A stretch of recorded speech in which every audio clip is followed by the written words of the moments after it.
650 Eves right here, and I want to talk about which of my 4 bikes is my favorite, huh? Because I get asked that question quite a bit. I thought I would just describe it to you rather than trying to type something up, you know?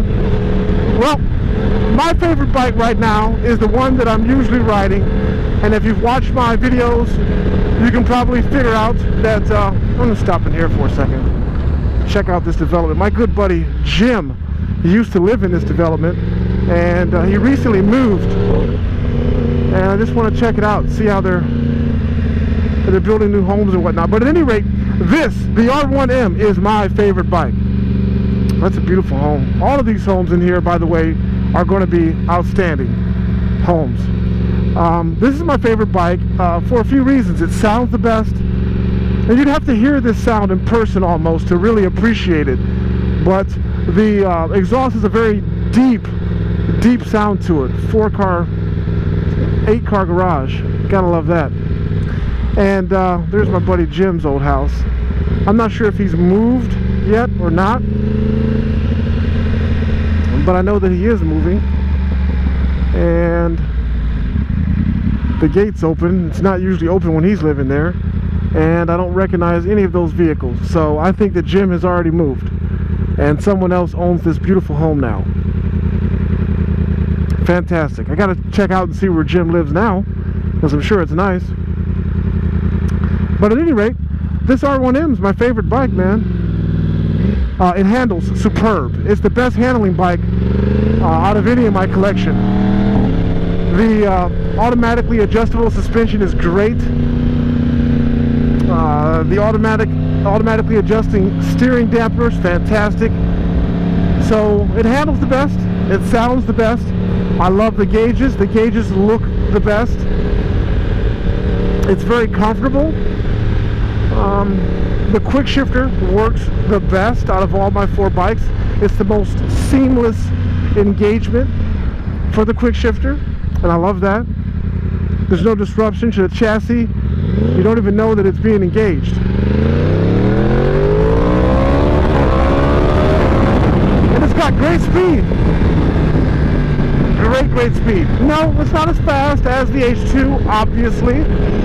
And it's probably not as fast as the HP4, although I haven't ridden my HP4 in a while. So, oh, it's another development. Let's check this one out, guys.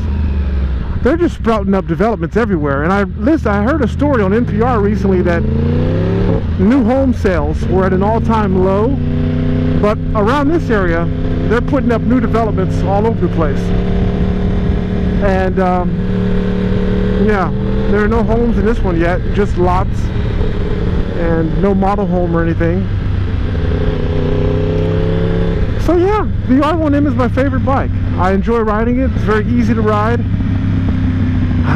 It doesn't fight you like the Panigale does. It doesn't get hot like the Panigale. It's just a great bike. The lights and the LED headlights at night look great.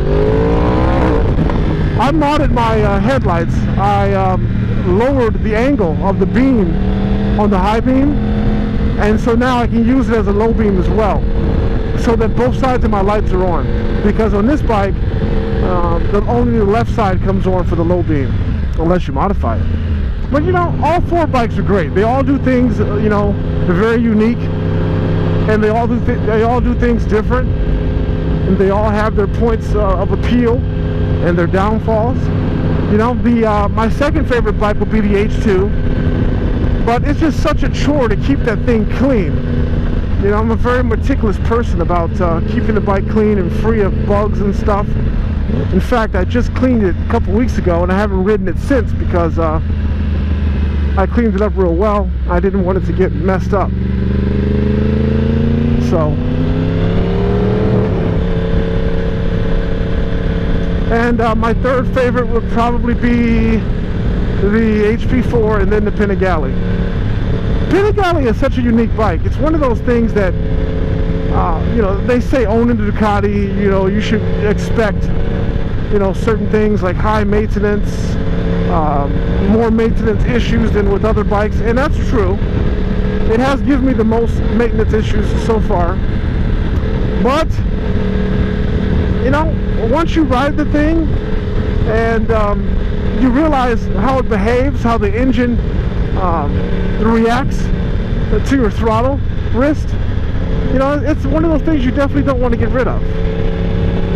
So that's why I haven't. I still like it a lot. Plus I have a lot of extra parts on it that make it look really unique and add a little pizzazz to it. So, but you know, roads like this is where the R1M, the HP4, and the Panigale R is where they thrive. You know, twisty roads like this, and this bike can handle the bumps that are in this road. So that's also a good thing. So we're going to cruise down the road here and just enjoy the scenery here for a mid-August ride in the Midwest. Enjoy some excellent weather that we're finally getting. You know, half of the season was just terrible weather. It was more spring-like, and then sometimes winter-like than anything else. But we made it through.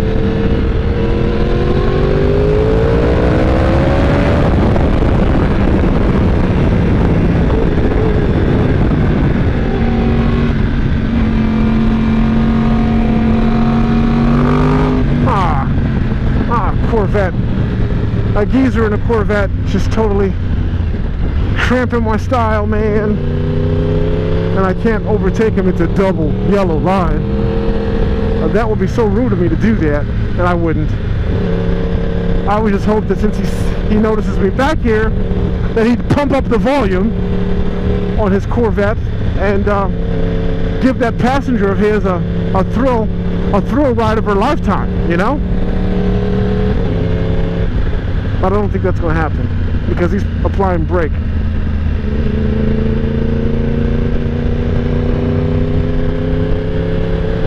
Oh, an Escalade limo. Maybe that's for a wedding or something.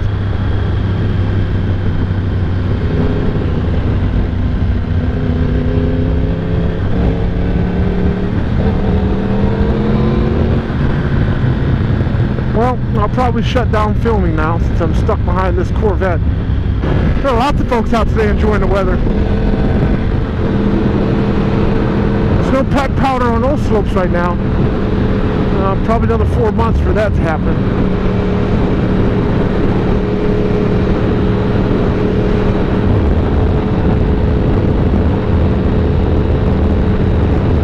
Have to be careful on this road. During the daylight hours, coppers like to hide on this road and issue citations for speeding and whatnot. That's just not nice. Let a person enjoy the road. It's freshly paved. Thanks to our tax dollars, allow us to abuse it. What's so bad about that? They like to hang out right there, you know. And they'll catch you. Come speeding through here, and then they'll give chase. From what I've told, they don't make it very far when they're chasing a motorbike. But they still enjoy wasting taxpayer dollars by exhausting the twin turbos of their 6-cylinder Explorer SUVs, trying to get ya. You know, that's what I've been told. I don't know anything about that. I've been told. Alright, so cut it out. But imagine taking this road at really good speeds, you know. Fantastic. There's the Towpath River. Well, it just disappeared on me. Some old barns. You know, Ohio has some very rustic and old barns and residences that have a lot of character that date back a long time. You know? Hey. So they like to hang out right there too, the coppers. They must be on break right now. Huh? Yeah. One of the problems I have with the modern bikes like the R1M, H2, S1000 double, HP4, Panigale, all those bikes, is that when you're cruising on them, because they're so new and the technology is great, you don't even know what speed you're really going. Like right now, I'm doing 43, 44, and it feels like I'm doing like 25, and the speed limit probably on this road is 35. That's a nice old home there. I don't like how close it is to the road, but it's nice. And you know, you kind of lose the sense for speed because everything is so smooth. You know, I would love to take this bike out west and ride it on the California canyons with my good buddy Juno. And I might try to do that now that my kids are getting a little older, and I can leave and do that for a few days. I think we're going to try to arrange that, huh? But for right now, we're going to cruise on this beautiful road here, observe some of the homes, and check out a new development that I've been eyeing for some time now. I think they have a model home put up by now.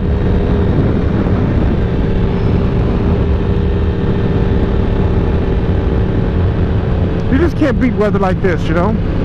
If there's such a place that has consistent weather like this, temperatures in the low 80s with very little humidity all year round, that's in the continental United States, please someone let me know, because I'd be curious to check it out.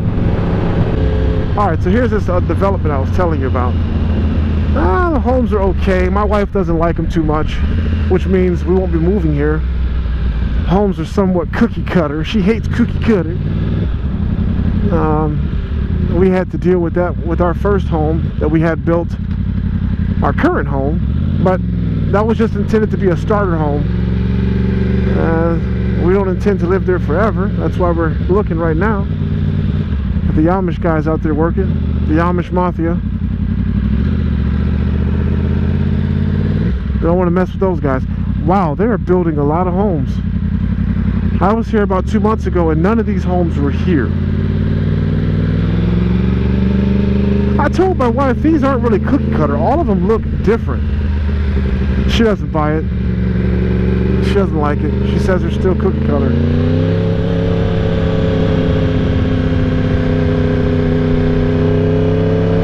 She's not a big fan of Pulte homes either. They built our current home and they're the builder for this development. And, you know, they're not the best. They're not a custom builder. They're a mass-producing builder, sort of like Ryan Homes. So they do things on the cheap usually. But that's some nice firewood for whoever wants to come and get that, huh? Poor trees they chopped down. Remember, all this back here used to be forest land. Trees where deer used to frolic and make out. And now who knows where the deer and where they're located. They're certainly not back here anymore. And what happened to them? How were they relocated? Were they given plane tickets to get somewhere else? Or were they, you know, gunned down in cold blood? I don't know, you tell me.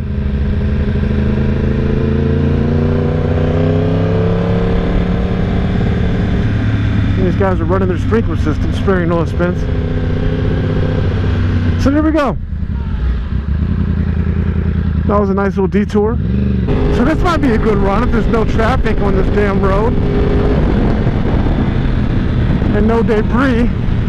I usually like to ride through once or twice to inspect the road, make sure there's no gravel or anything like that, but it looks clean so far.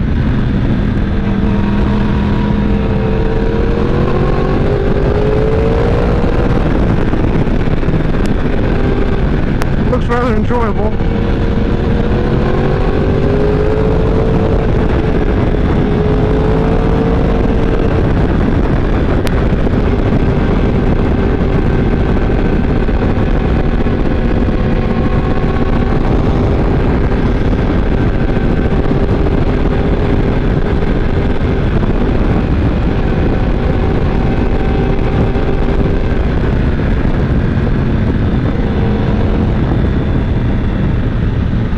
It's not the best road. It'd be nice if it were fresh blacktop, but this will have to do.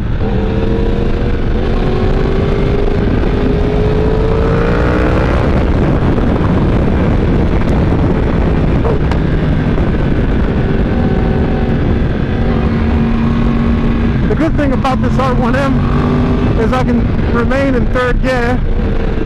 I don't have to go trekking through the gears. It seems to like to cruise in third, and it still has great power, enough to provide brisk acceleration and to spin you out of a corner. And it has that fantastic exhaust sound.